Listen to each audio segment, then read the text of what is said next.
Thank you so much. Good afternoon, everyone. My name is Amy Fiore. I am the director of the nonprofit Help Desk, and it is an absolute pleasure to welcome you to our last general capacity building workshop of this fiscal year. We are so excited to have a new speaker joining us. Maureen, would you mind advancing my slide so I can tell everyone very briefly about the nonprofit Help Desk? There we go. Yes. There we go. So, welcome to the Nonprofit Help Desk. We are a program of the JCC of Greater Coney Island. We are funded by a number of New York City Council members through their discretionary funding and are also grateful for generous support from Sobel Bixel Consulting for nonprofits. At our website at NPHD, we offer a number of things that you have access to all the time. That is an archive of past workshops. So, any topic pretty much under the sun, or we're getting there, that you are interested about nonprofit capacity building, first place for your first stop to look is at our website. And thank you, Marina, for the question right off the bat. Will we get a copy of this PowerPoint? All of our workshops are recorded and all of the presentations are posted on our website within a week or two of the workshop. So just go ahead and check on the website within the next week or two, and you can find access to that. If you wouldn't mind advancing the slide. Just to give you an idea of the kinds of workshops we do, as you see, we're getting to the end of our season. We have two more workshops, one this evening, one next week, talking about discretionary funding from the New York City Council. We have done everything from branding and marketing to capacity, to capital campaigns, and today about grant writing. If you are not on our email list or not regularly following us, please do look out for what we're doing. If we have topics that are showing on your screen right now that you want to learn more about, go to our website, go and watch those videos. And if you wouldn't mind advancing to the last slide, we really are a help desk. So once you watch our videos, once you attend our workshops, if you have specific questions about your organization that are too long to bring up in the chat of a webinar, we are able to help you, pair you with an expert in a number of different areas to help unpack the challenges that your organization is facing. Go to nphd.org, look for the form to request expert support, and then fill out in as much detail as possible the support that you need. And then if we are able to help you and have an expert able to help you, we have free support where we can connect you with our speakers or somebody else who is an expert in that area. So welcome. Thank you for being here. And without any further ado, one of my favorite topics and also one of my favorite people is your speaker today. Maureen Alvidrez is going to be talking to you about grant writing and grant making. I toss it to you, Maureen. Thank you very much, Amy. And thank you to all of you who are joining us today. Just a little bit about me. I've been a part of the nonprofit fundraising community for 2 decades in a variety of capacities. And as I was reflecting on preparing this presentation, I realized that in nearly every single one of those capacities, I have worked on research, prospecting, and applications or proposals for grant funding. I am presently the managing director with Sobel Bixel Consulting for Nonprofits. Sobel Bixel, a proud sponsor of the Nonprofit Help Desk, is a boutique fundraising management consulting group that serves gift-supported institutions to help them in sustaining and growing their missions and realizing their visions. Our comprehensive services include the areas of fundraising, planning, and leadership development. In my capacity also, I provide high-level and hands-on consulting to organizations throughout New Jersey and New York. One of my areas of responsibilities is oversight of our grant writing team that has served nonprofits in human services, education, and the arts. I'm a CFRE, a member of the New Jersey chapter of the Association of Fundraising Professionals, a volunteer in my community. I am a graduate of Manhattanville College and also Seton Hall University. So enough about me. Tell me a little bit about yourselves in the chat, please. What your organization is and how much grant experience do you have, just to give us a little feel for who I'm talking to. I may not get a chance to look at it till we're doing Q&A, but also please throw your questions in the chat as we go. Amy will stop me as I go if I don't stop and there's a question that's kind of time sensitive, but we'll see as we move along. And don't hesitate to indicate that you need a question answered in a timely manner. Otherwise, know that we'll have some time at the end for Q&A. So here we are. Um, I have chosen to explain how you get into grants as a pursuit of grant funding. And I'm going to address the various areas of the pursuit of grant funding utilizing keywords that each begin with the letter P. So not only will I use those keywords, but at some point you might hear me emphasize P as the first letter of a word, because I ended up finding many other words as I was doing this presentation um, that also start with the letter P. So my areas that I'm focusing on are purpose, preparation, plan, people, persistence, and patience. Preparing proposals or applications, in some cases it's as simple as an application. I mean, it would be a many question application and feel more complicated, but they are a bit like putting together a puzzle. But if you're not a fan of puzzles, you could think of it more like a project, and don't be intimidated by it. So first, let's talk about purpose. Why grant funding? So you need to think about where grant funding fits into your organizational budget. But with that in mind, I want you to also think about that to a large extent, grant funding isn't the end all and the be all. And I'm going to come back to this slide, but I just want to jump ahead and show you this is data from Giving USA out of the Lilly Family School of Philanthropy. This is the 2023 data. The 2024 data will actually be released within the next few weeks, before the end of June. And as you can see, philanthropic contributions in 2023 totaled more than $557 billion.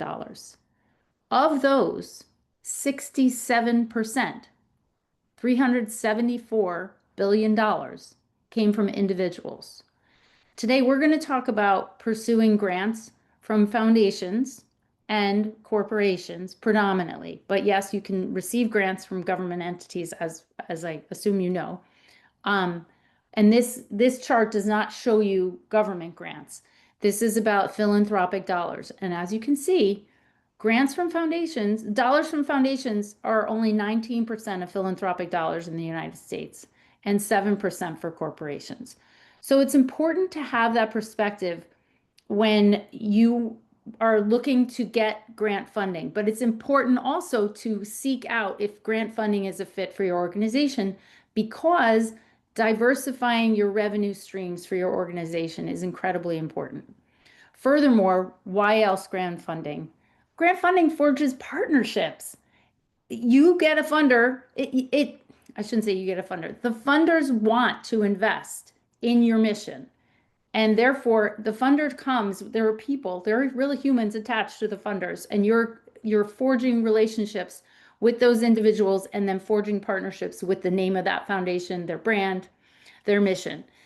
Also, you are promoting your nonprofit name in the community of funders, but also in the community of foundation funders, corporate funders, but also in the community of your own individual philanthropic supporters. Lastly, you are broadening the base of your support of your mission, which is very important. It elevates your mission within the community that you are serving and within, like I said, the philanthropic community. Next, the purpose of grant funding. Let's talk a little bit about under purpose of grant funding. Let's talk a little bit about sources of grant funding. As I mentioned, I'm going to be predominantly focused on foundation and corporate funding, and there is government grants as well. With respect to foundation funding via grants, please know that there is a distinction. There are foundations, particularly family foundations, that do provide funding to nonprofit organizations. However, for many of them, a family foundation is a vehicle for their philanthropic support of the nonprofit community. Many foundations, family foundations in particular, do not require an application. And in some cases, as you may know, or you will find out, some foundation funders they self-select who they want to contribute to. Next, types of grant funding. So when you are pursuing grant funding, There are many organizations, many funders may give to general operating support. That is the best to get because the organization determines the best place for that funding to be used or the most needed place. The other is program or project support. That is a little bit more typical. Um, Also, so is capital support. And capital support is not just about a building or a wing or a new room. Capital support can also be equipment and furnishings. And lastly, these are not as easy to come by, but they're not out of the question, and that is capacity building funds.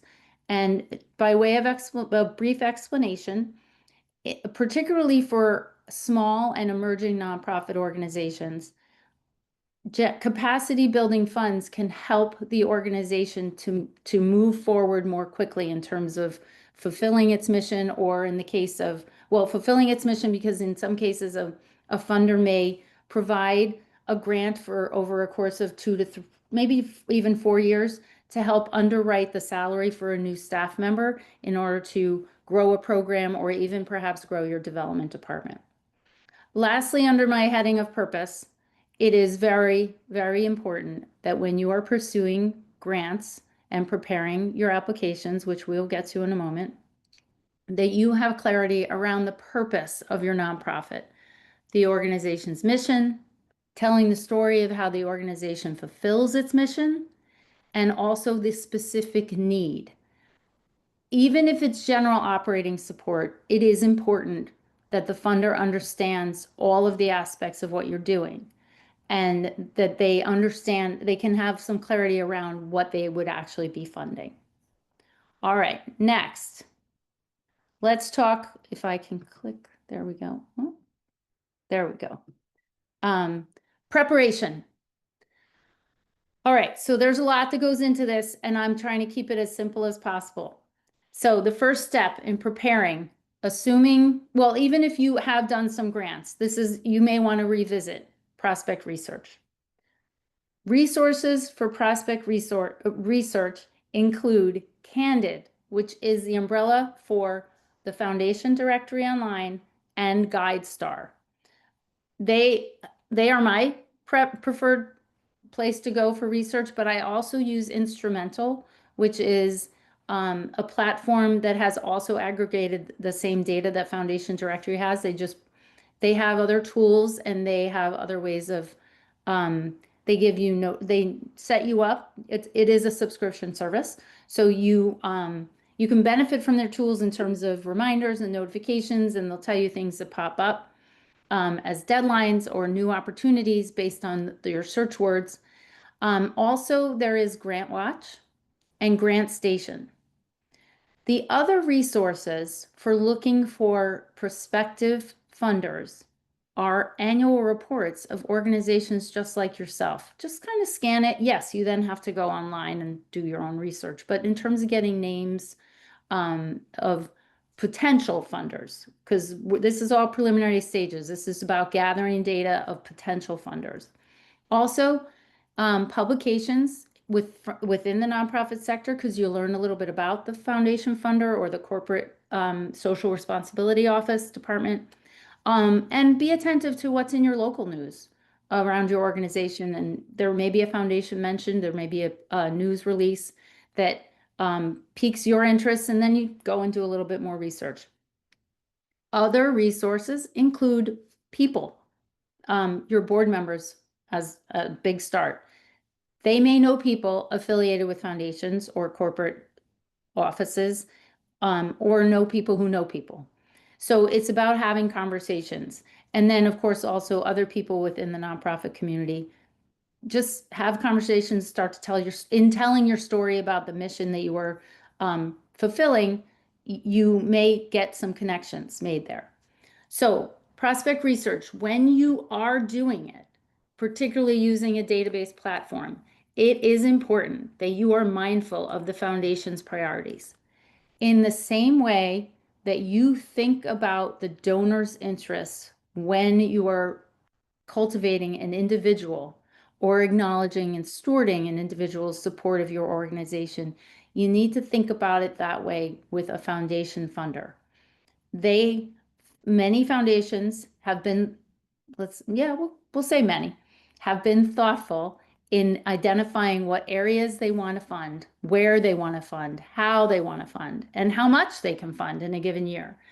And it is important that they know that you have done your homework, you've done your research, and they will not necessarily look favorably and give you any space, give you any grace if that is not a proposal that resonates with their focus areas.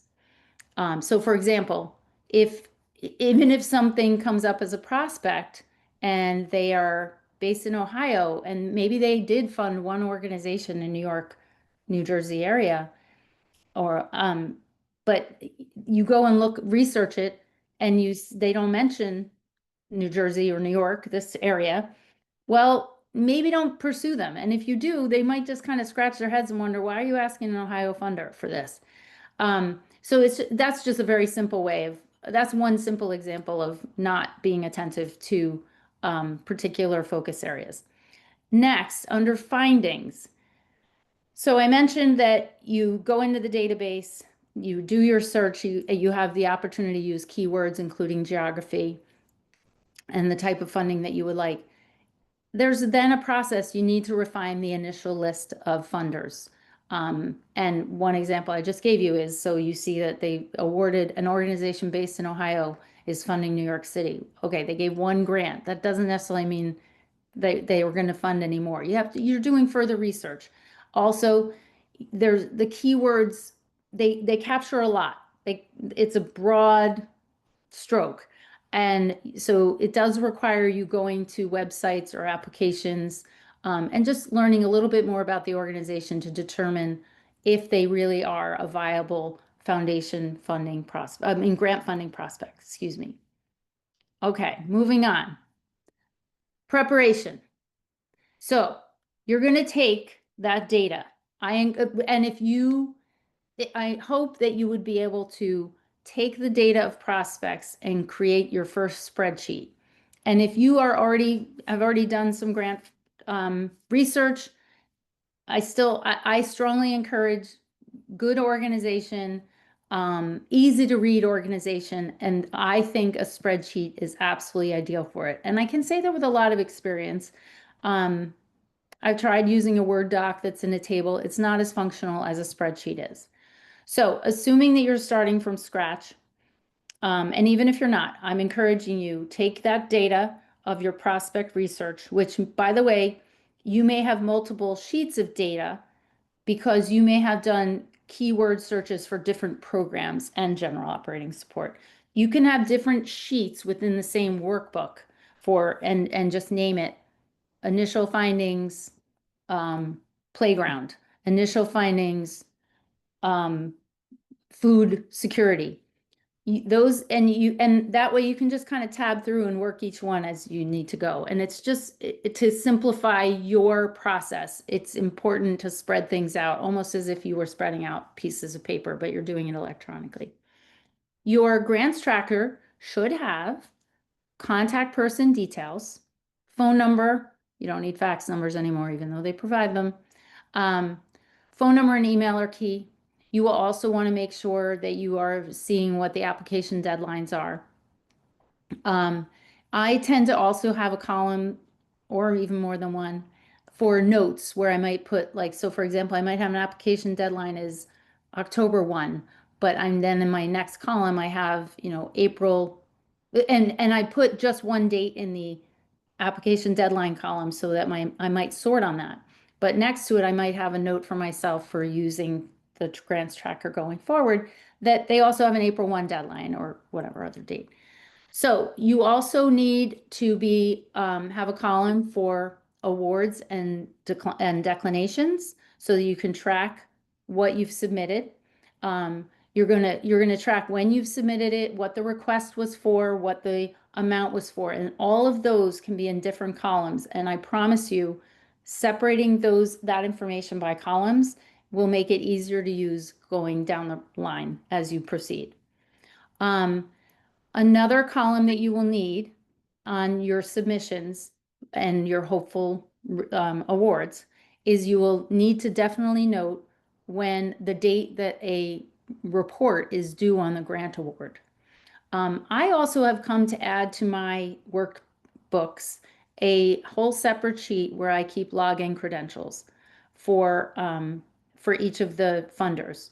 And that has been a tremendous tool. I've got the funder name, I've got which email is associated with it and the password. I might have a note on when I change the password. I might have the URL for I would have the URL for the platform that I have to go to, whether it's to download an application or to actually fill it out online.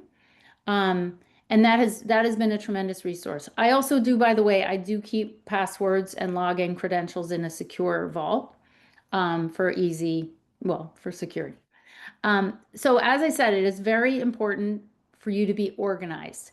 This is true for all of the application materials that you may download or refer to as you go forward. And that is that you filing everything on your computer, in your cloud, whatever your source of saving your documents is, by funder name and then maybe even by year. I have found funder name has been more effective, or prospective funder name has been more effective than by organizing by year. So I tend to file the application and all the documents that I needed for that application that I submitted or that I even maybe started and didn't end up submitting. I save it if I've done any work on it, but I do tend to save it under the funder name. And then if there's multiple submissions over the years, I do then create folders within that for the year. Um, the other thing that's helpful, and this is where you can't really use the spreadsheet, but you can it's okay. You can use your calendar too. There's different tools you have to use. You need to set yourself up with reminders and prompts about deadlines, including um, the reporting. So you want to do that with your maybe 2 weeks out. You don't necessarily want to give yourself a false date for a submission deadline. That may cause other stress down the line, but you would want to do that in terms of preparing the material. You may want to give yourself a 2 week lead time or even a month lead time, depending on what it is. I tend to rely on a calendar, but also I'm on my grant tracker frequently enough that I kind of get the prompts and I add things to my to-do list. Now, I would like to just pause a moment. Amy, are there any questions that are time sensitive before we proceed? There actually is one, and one just came in. I'll take a look at that in just a moment. So why don't I just ask you the questions that are here, and you can sort of let me know if you want to save them for the end or address them now.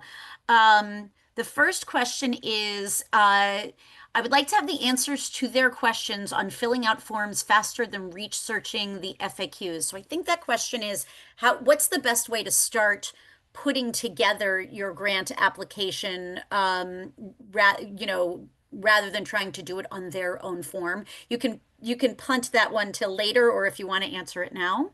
I'm going to hold off I'm getting to that next. Okay, great. Um, Also, what logistics and documents need to be in place prior to applying for grants? I think you're getting to that momentarily as well. I am. Um, and then this one is Nilton is with Poetry Fighters, that is looking to find an appropriate grant to bring poetry to the streets, and a decent payment to their poets, etc., but do not know where to look or how to find the right way to acquire funds. I think the question here is, where do you look for grants? So I would like to go back to, and it is subscription, but let me go back to, I mentioned that the foundation directory online and GuideStar are, which has foundation directory information as well, are under the umbrella of candid.org. There are subscriptions required with Candid, with Foundation Directory, with Instrumental, another platform that I mentioned. Many of the sources of foundation information have subscription. To get the best information, there is a subscription attached to it. However, I will tell you this little trick. in some cases, and not just those two, there are others as well. Probably Grant Station and Grant Watch have the same. You may be able to get like a 14-day trial, and a free trial, I should say.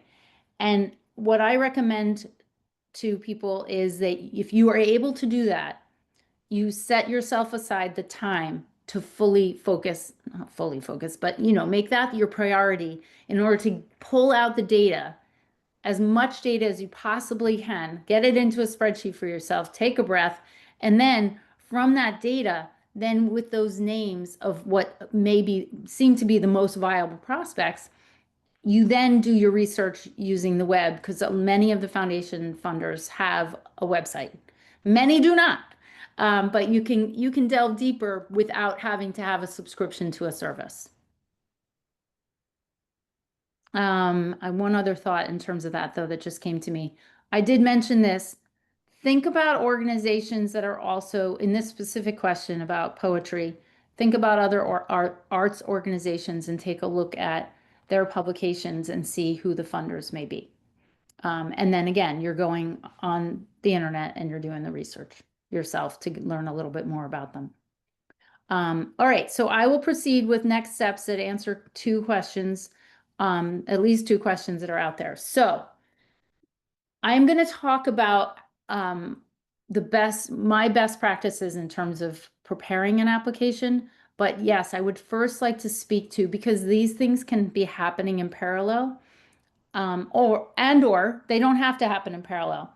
So I want to speak to supporting documentation. And part of why I think of that first is because you can feel a real sense of accomplishment in terms of your, like, I'm going to dedicate time to grants, whatever it is, this number of hours this week and so forth.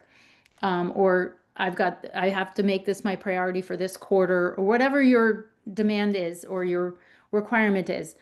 But you can feel a real sense of accomplishment if one of the first things you do is gather and prepare it as a PDF and have it all there ready to go. This required supportive documentation for applications. So you see there on my top, I categorize them. The first being must-haves. IRS certification, 99.9% of the time, the prospective funder will require that you submit that with your application or proposal, whichever format they are accepting. They need that. They need to know that they have actually funded a nonprofit organization, not an organization that is functioning like a nonprofit but is not IRS certified, does not have an IRS certification. They won't necessarily ask for the budget, and then the last thing, board member list. However, in my experience, and so I have this best practice, those are the minimum supporting documentation that you should be submitting. Because even if those other two items aren't asked for, it lends legitimacy to your organization. And think about how those things are presented neatly. And like I said, in PDF format, naming the documents so that the document has either your org name or an abbreviation for your organization in the name of the document, as well as a little descriptor of what the document is. So for example, not that we're a nonprofit, but ABC preschool IRS certification. And it's a PDF. When I said not that we're not a nonprofit, I was going to say Sobel Bixel, but so next, ideal to have the organization's financial statement. Now, as a new nonprofit organization, you wouldn't necessarily have that, an audited financial statement. But it is helpful if you can prepare a solid financial plan, put in spreadsheet format, and the funder will certainly know it's not audited, but you may indicate that it's not audited. You can find some samples online of how to do that. Same, the Form 990, some smaller organizations, as you know, will not be required to have the complete form. You submit a postcard. It's also okay to submit a copy of that as well, or just a statement that we only submit the postcard. Next, when you're requesting for program and project funding, you need a program or project budget. I use those terms interchangeably. You need to present that budget. You would want to put an appropriate header, the year. You want a column for expense and revenue and line items for each of the areas of expense and revenue. Next, and not requested nearly as often as you might think because it's there, but it's helpful to have this and that way you're not scrambling for it when it is requested, is a number of funders are looking to see who's running the organization and who is or will be running this project or program that you're looking to ask us to fund. They want to see that there's credibility behind your organization, that there's experience in the area that you're going to be addressing with this program. Also helpful because like the other top documents, at the top of the list, the annual report, again, lends legitimacy to your organization. Good to have, but not necessarily something if you don't have it in presentable format immediately. Don't stress about it. It is good to have the strategic plan in a PDF ready to present if needed. Because again, the funders need to understand that there is a plan for this organization to sustain itself for many years. So it is, I've seen it requested many times, increasingly so in the last several years. I also just want to mention briefly another supporting documentation piece that is sometimes requested is called the logic model. The logic model is a visual representation of the purpose, goals, objectives, how you will evaluate, how you will know success. And you can refer to that. You can look for that online and then refer to a sample that you may find to fill it out if it's not provided. But it's just something you'll be aware of. Let me jump into this in terms of preparing your application, that it's something you'll have time to hopefully prepare.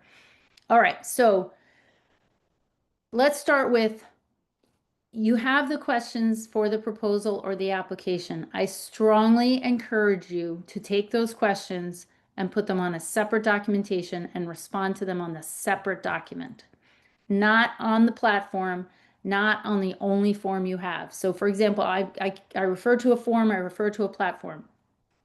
Definitely, you should have a preparation document separate from inputting on an online platform. Errors happen, systems fail.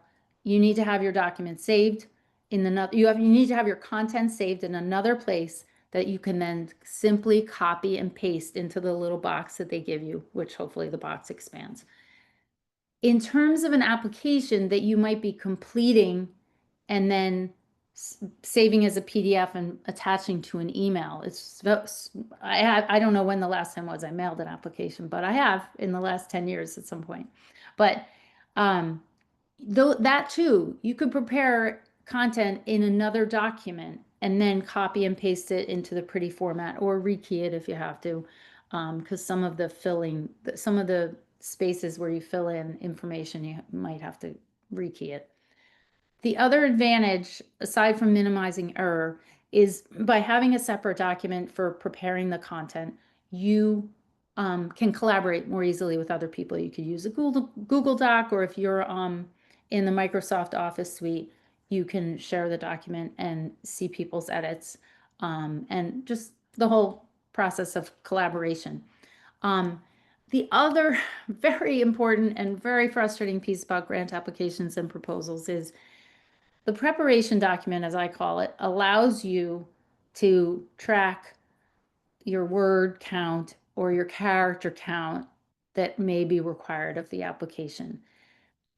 Even if there isn't a character or word count, it is important that we tell our stories as concisely as possible, efficiently as possible. I don't want to even say concisely, but efficiently as possible. And even as we try to do that, they still may require, and so that's important to do. But in some cases, we don't have a choice. We have to be concise because they have decided, the funders are requiring character counts or word counts per response, not per the whole application.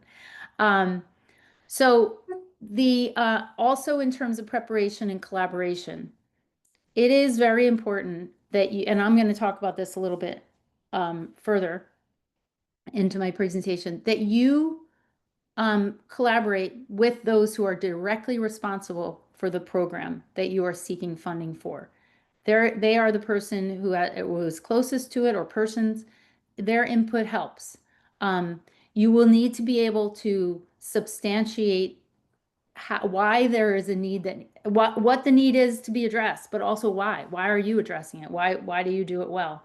And the goals and objectives that you have for a particular program. Um, Data matters. So when you're thinking about pursuing funding for a particular program, perhaps you don't have the data at this time, or you don't have a way to collect it. It's time to start doing that. Think about how, and it can be simple. It can be done simply at first, in just terms of attendance, participation, keeping things in a spreadsheet. But you need to think about how you report how many you're serving, or how you're serving, or what the need is, and how you're evaluating, how you're measuring that, how you're serving it, and then how you're evaluating the actual work that you're doing. That matters, and that will be required in narrative format as well.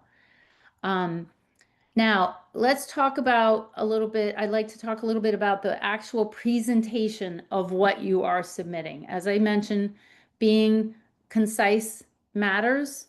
And of course, you have no choice but to be attentive to character and word count, because in most cases, in every case, those online applications and proposals, they won't even allow you to consider that complete, that section complete, if it exceeds the number of characters. It won't accept the response, or in some cases, it will just cut it off. So if you have 504 words in your narrative, and the max is 500, they'll actually just stop the content, and those last several words won't be apparent. So you want to be very attentive to that kind of a detail. I want you to think about, it takes time to do this, and that's okay. But it's important that you are accurate in what you are representing about your organization, about your program, how you are worthy. Worthy is not exactly the right word, but how you are deserving of this funding by this funder, for this funder to invest in your mission. And so proofread your work. You want to present well. You want to present the very best possible thing. Some people do not proofread their work. I think it makes a difference. And I also want you to be mindful of, when you're preparing, you need to be consistent with your responses. So for example, if your narrative talks about some aspect of the program, and that costs money, that aspect of the program needs to probably be represented in your budget. And so you just want to make sure that what's in your budget is probably mentioned in the narrative. Not everything has to be mentioned in the narrative that's in the budget, not necessarily. However, if there is something that, for example, your program director has made a point to say, this is where I need funding, or this is one of our expenses, you should better be sure that that expense is in the budget. And that's true across other narrative responses as well. Just be sure you're being consistent with the information that you're presenting. And lastly, I touched on this before, but in terms of your preparation of the application, please be sure that you are retaining your documents, your collaboration documents. You may have maybe just a list of what supporting documents you included, or you may just want to keep saving it every time you submit an application, that there's a file that has, this was all the supporting documentation. Document retention matters, because hopefully you are receiving an award and you may need to refer back to that. Or in some cases, document retention matters because if you do not receive an award, which we'll get to in a moment, you may want to refer back in terms of improving a next submission. All right, next, there we go. How do you even make it all come together? I've kind of suggested this a little bit. You need to think ahead. You need to allow time. you're coordinating with other people takes time. Unfortunately, I've had plenty of experience. You need to assume that it's not going to go smoothly, particularly when submitting on an online platform. Like I mentioned earlier, systems do not always work in our favor, and you need to allow time for the unforeseen. So, for example, if the application is due on Friday, no later than 5 p.m., maybe you want to assume you're going to get it in by Thursday at 5 p.m. Or maybe you're the kind of person and your whole team is organized in such a way that you can get it in at noon on Friday the week before. However it is, just know that planning ahead and allowing time for things to not go as smoothly, including I've had this happen, I try to avoid it. Sometimes you're not seeing that what the follow-up question is depending on a response. So you can be you may get caught with an extra question or two that you need to be able to respond to near last minute. And so you want to try and avoid and be at last minute as much as possible. And you may have submitted for a similar grant recently, or even to the same funder the year before, or the other grant cycle. And you just may want to make sure that you have time to update your program budget. And if there's any new information about the program, that you've coordinated on that. It is important to keep organized, as I mentioned, keep organized copies of all the application materials and set up the reminders and prompts for the next step. So I'm going to pause there and see if anyone has any questions in terms of filling out forms and preparing material in advance. Are you seeing any of that, Amy?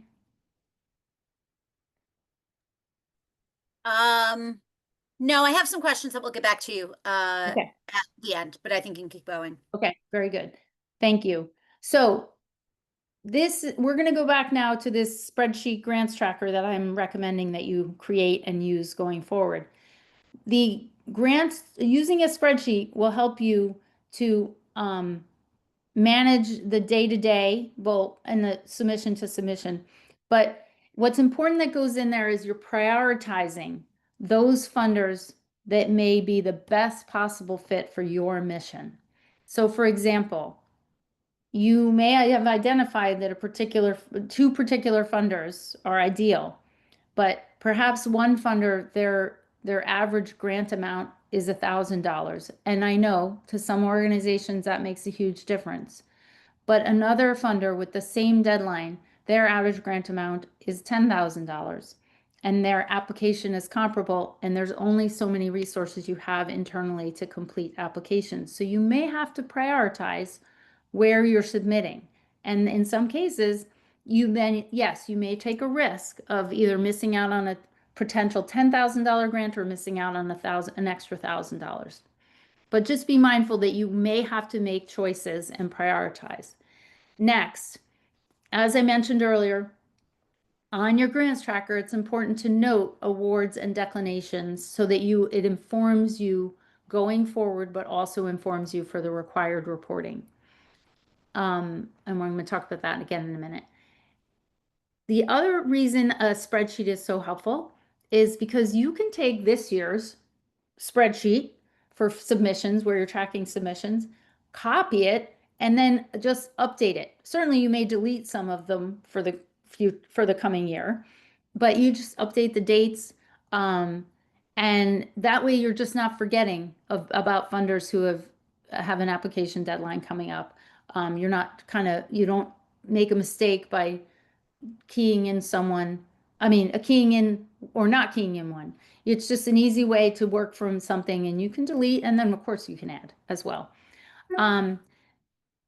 Next, people. This may be obvious to some of you, but let's talk a little bit about it anyway.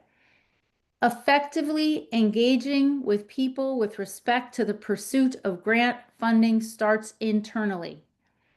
Your leadership and your program leaders and the individuals responsible for preparing grant requests must be in regular communication about program details and operations and grant requirements. When I talk about networking, yes, that includes internally. And it is just as important as that you do need to be networking externally. And this is, you can have conversations with your peer organizations or conversations or email exchange with peer organizations. I understand that the grant process is competitive. Not everyone who applies is funded. The funders make their decisions based on their own preferences, but also the funds that the areas that they have decided to prioritize and the directives of that foundation, but also based on the requests and how much they are able to give away in a given year, award in a given year. However, we're a nonprofit sector. We can be communicating with each other. Even if we get a tip from someone, it may not hurt their application. And who knows, maybe in some cases, someone will say, I'll be happy to make an introduction to you. Um, and it facilitates the relationship. And it facilitates the peer relationships also, by the way. Board member connections. So when you, the board member connections are also key. But you need to work with the board to help them to see if they have any connections to a prospective funder. And that comes in the prospecting process such that you can, for those that look most promising, you can then save the list of board members, create a worksheet for your board members to use, and maybe only present 6 different lists of board members of board members of a funder at each board meeting and say, does anybody know this? Does anyone know any one of these people on the list or know anyone who does? And just see where you can find connections, because just that intro can be a big help. And don't worry if you can't, it's okay. Cultivating. It is okay to call a prospective funder. Call them on the phone, send an email. And do you have a few minutes? I'd like to tell you a little bit about our organization, where we're serving, who we're serving, why we're serving. It looks like this could be a fit for you, for us, and just want to get an understanding of what might be of interest to you as a prospective funder. And you could learn a lot in that conversation. It is also important that you acknowledge any award that is made. And you can do that with a phone call or an email. Certainly, if you get notice of the grant award, you can acknowledge the award in a responsive email. It also is okay if you are declined to ask if you can have a few minutes of their time to get feedback on your application. Stewarding. There is, as I mentioned, required reporting on grant awards. If there is nothing apparent to you, if they don't say we need a report, you still should send a report. And that report can be something that you create for yourself in a certain format, based on another report for another funder that you have done. Or it can also be perhaps a comprehensive letter. Don't hesitate to put in quotes from clients who have been served, or a story. It may not necessarily be a quote, but you could tell it as a story. You should also be asking the funder who has awarded a grant, please extend an invitation to them to come and see the site and see the organization at work. In some cases, they are only requiring a report once a year, but it may be helpful for you to send maybe a letter in the meantime. In some cases, they're asking for multiple reports. So just, again, be attentive to the required reporting and be open to engaging with the funder. And here we are at the end of my presentation. And I think I've touched on these as we've gone through. You do need to be persistent. And I do encourage you to be persistent. And I don't necessarily mean calling up the CSR officer or the executive director of every foundation. Be persistent yourself in doing the work that is required in the pursuit, and that is the research, the preparation of the documents, communication, and collaboration. Be persistent. Now, while being persistent, I strongly encourage you to also be patient. Patient with yourself, patient with the process including some of the torturous applications, patience with your colleagues who you're depending on. But again, that goes back to how I'd said earlier, you need to give time because people may need time to pull together what you're asking for. Personal, huh? What does that mean? Well, you are going to devote a lot of time to this. It is something you are determined as a priority, or it is your job. Um, but it's not personal. If you're not funded, don't take it personally and just move on, figure out, follow up, ask some questions, um, do the application differently, maybe. Sometimes you go back and you look and you think, why did I say it like that? Positivity. Stay positive. They want to be our partners. We are all in this together to help make the world a better place through our nonprofit organizations. And the funders are happy to help us to get there. So the positive spirit matters quite a bit. Um, the next slide has my information on it, but I'll stay right here for now and I'll be happy to take question and answer. Let me see if I can take a look at the chat myself. I have a Amy, yeah, I can pull some of them out and everyone please continue with questions in the chat. We have about 8 more minutes, which is great. Maureen, thank you. This is fantastic and incredibly helpful. You have a couple questions that came up. One organization is asking, is it realistic to apply for funding in the first few years of existence? absolutely. Absolutely. I've worked with several organizations that are new. I touched on that a little bit with respect to the required documentations. As long as you have that IRS certification letter, you are saying we are a nonprofit, but and you are able to create a budget for yourself. You should have a budget. But like for example, you're not going to have you probably won't have a full 990 form. You'll have the postcard. You also will not necessarily have an audited financial statement. However, you could create a financials document, assuming that's required. And somewhere in your narrative, you have to indicate that you are new. You probably will because you'll be explaining the history of the organization, but also in helping the funder to believe that that your organization should be invested in the narrative, you can speak to the scope of supporters that you have, philanthropic supporters and individuals. Perhaps you've gotten a corporate sponsorship grant for an event.